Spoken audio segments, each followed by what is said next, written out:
Mi nombre es Daniel Mendoza y el día de hoy contamos con la presencia de Maite Siriaco. Ella es periodista de datos e investigación y es líder del Lab Universitario de El Comercio. Bienvenida, Maite. Hola Daniel, ¿cómo estás? Qué gusto. Muchas gracias por la invitación. Mi primera pregunta va en general a cómo fue esa motivación, ya que tú eres periodista de datos e investigación, eres líder en el Lab Universitario del Comercio. ¿Cómo fue esa motivación para lograr esa combinación entre el periodismo, los datos, la tecnología? ¿Hubo alguna experiencia que te impulsó hacia eso? Yo creo que fueron dos momentos. El primero fue cuando estaba en sexto ciclo en la universidad. No había visto nada de datos, no había visto nada de periodismo, por ejemplo, de salud o transnacional. Em, para mí todo eso era súper nuevo y empecé a practicar en ojo público. Mm. Y empezamos con un proyecto transnacional de datos de salud, todo lo que yo no conocía. Em, pero bueno, fue un proyecto muy rico llamado David Pharma Project, en el que a mí se me asignó hacer un botiquín comparador, que era comparar los 12 medicamentos más caros de cáncer, VIH, hepatitis, Mm. en 5 países de Latinoamérica.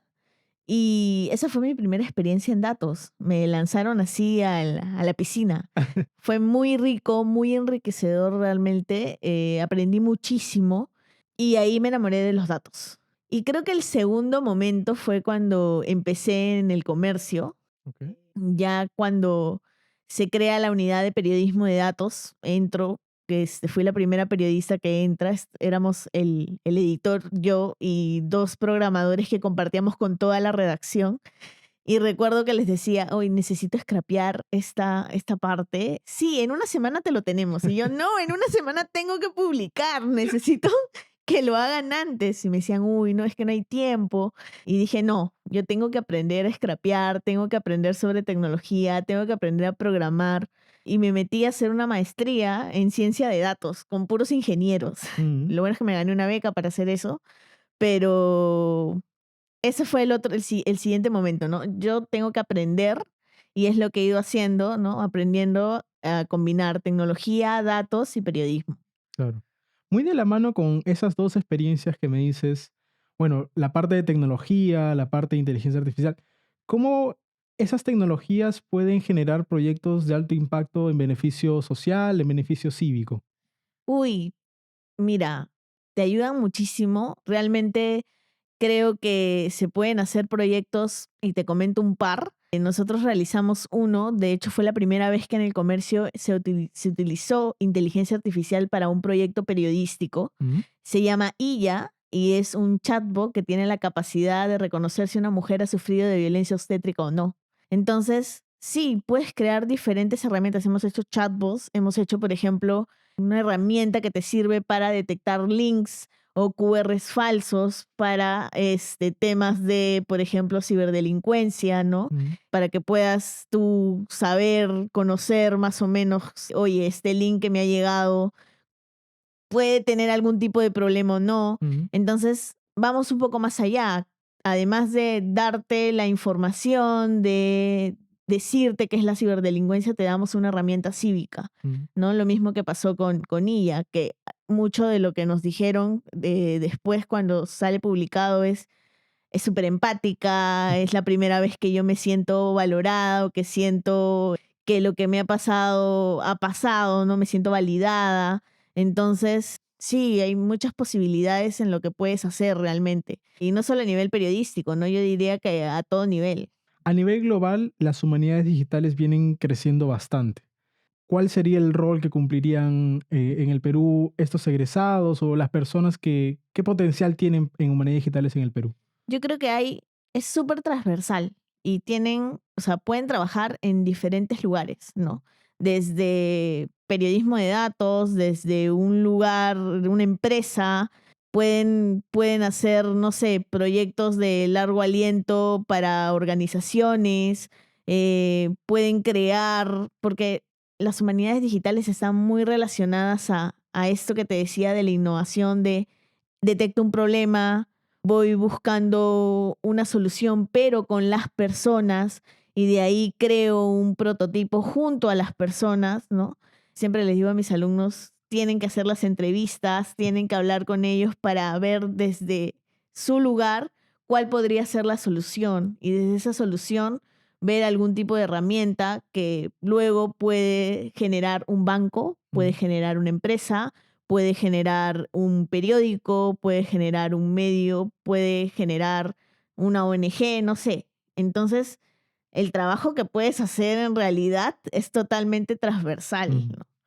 Claro, la carrera al final de humanidades digitales es bastante la conexión entre la parte humana, la humanidad, con la tecnología que hoy en día tenemos, ¿verdad? Sí, exactamente. A veces no se entiende mucho de qué va, pero está muy relacionado a ello, a tecnología con toda la parte de humanidades.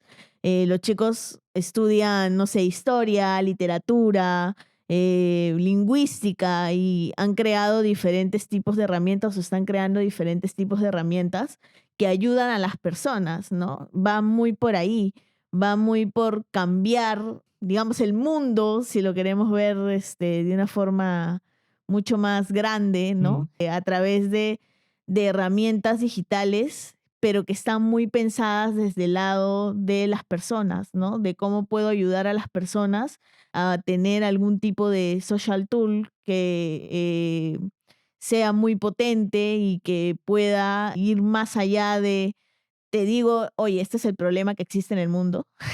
No, ya, sí, este es el problema que existe en el mundo, pero además podríamos hacer algo así para tratar de solucionar ese mm. problema.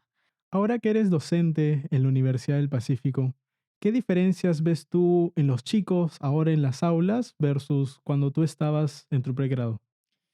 Creo que ahora, al menos a los chicos con los que yo trabajo, ¿no? A los que les enseño, tienen muchas más ganas de hacer cosas propias. Algo que no sucedía cuando yo estaba en clase, ¿no? Tenías ganas de trabajar en algún medio grande, pero no en hacer tu propio medio.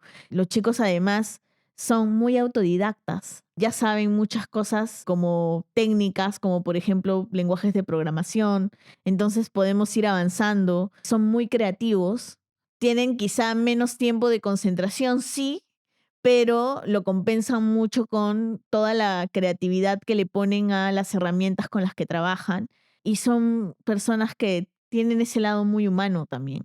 ¿Cuál es tu visión al futuro laboral de aquí en los próximos 5 años? Los egresados de humanidades digitales, ¿qué rol estarían jugando en proyectos de innovación, de tecnología? Yo creo que van a tener diferentes tipos de rol que se van a hacer incluso más grandes porque ahora, ¿quién no necesita a alguien que sepa sobre data? Mm, ¿No? Muchas personas. ¿Quién no necesita a alguien que pueda hacer social tools, que hable de innovación, que sepa de tecnología, que mm, sepa de inteligencia artificial, que es todo lo que ves en la carrera, pero además con ese lado humano, ¿no? Pensando en las personas.